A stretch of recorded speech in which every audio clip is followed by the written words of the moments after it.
lagi, simak selengkapnya. Sampah merupakan sisa kegiatan konsumsi atau produksi yang biasanya berakhir di tempat pembuangan akhir atau TPA dan tempat pengelolaan sampah terpadu atau TPST.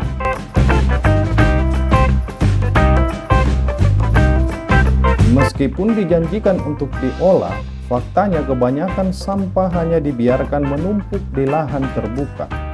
Alhasil, beberapa TPA terpaksa ditutup karena kelebihan muatan, seperti yang terjadi di beberapa TPA yang dapat kita saksikan di berbagai kota dan daerah.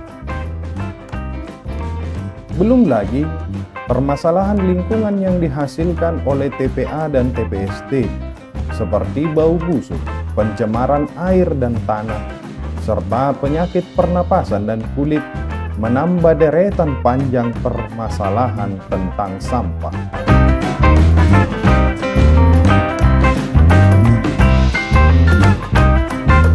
Padahal, sampah memiliki potensi besar untuk dikelola menjadi beberapa olahan yang memiliki nilai jual. Misalnya, sampah sisa makanan yang dapat diolah menjadi kompos atau biogas. Kemudian sampah plastik yang bisa diolah kembali pada industri daur ulang plastik.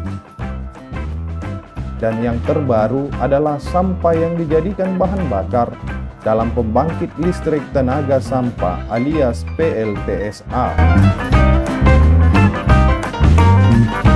Mari mengenal PLTSA, pembangkit listrik tenaga sampah.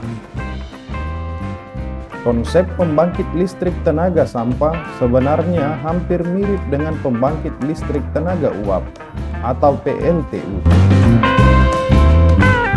yaitu menggunakan pembangkit termal di mana energi panas diubah menjadi energi listrik. Sebelum dibakar, sampah terlebih dahulu dipadatkan menjadi pelet dengan teknologi Refuse Dry Fuel atau RDF. Pemadatan ini bertujuan untuk mengurangi kadar air pada sampah, sekaligus memilah bahan yang bisa dijadikan pelet RDF maupun yang tidak. Puing bangunan dan logam umumnya tidak dipakai karena sulit terbakar. Kertas kayu dan kardus adalah contoh sampah yang bisa dijadikan pelet RDF karena mudah terbakar alias mengandung kalori yang tinggi.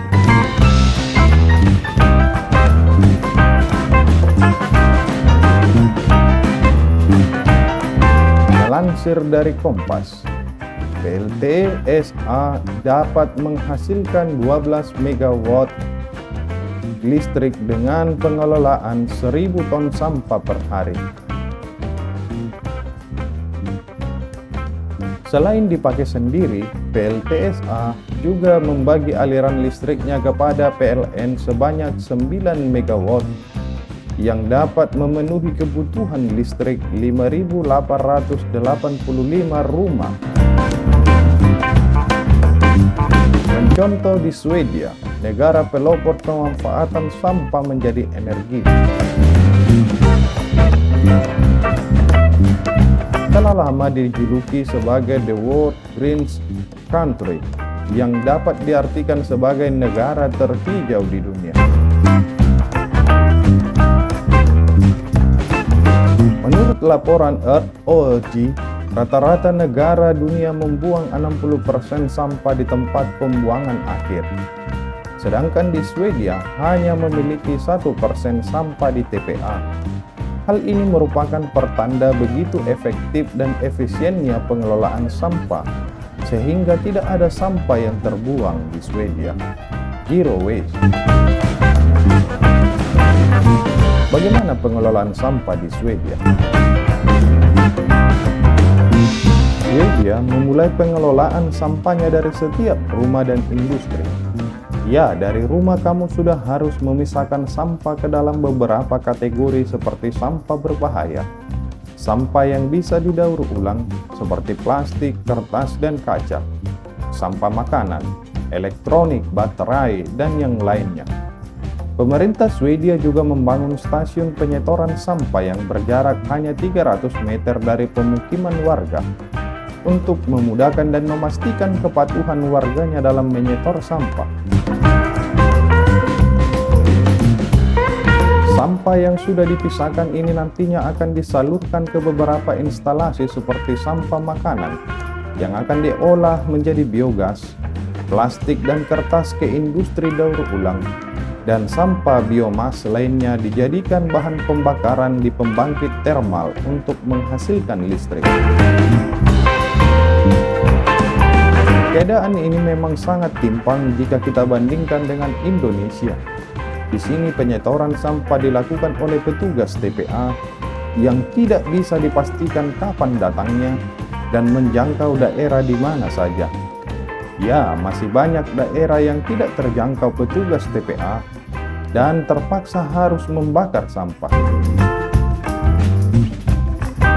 Sedangkan jika melakukan pemisahan sampah, kita dihadapkan dengan kebingungan untuk menyetornya di mana. Kehadiran bank sampah masih sangat jarang di Indonesia, terlebih di daerah yang jauh dari perkotaan.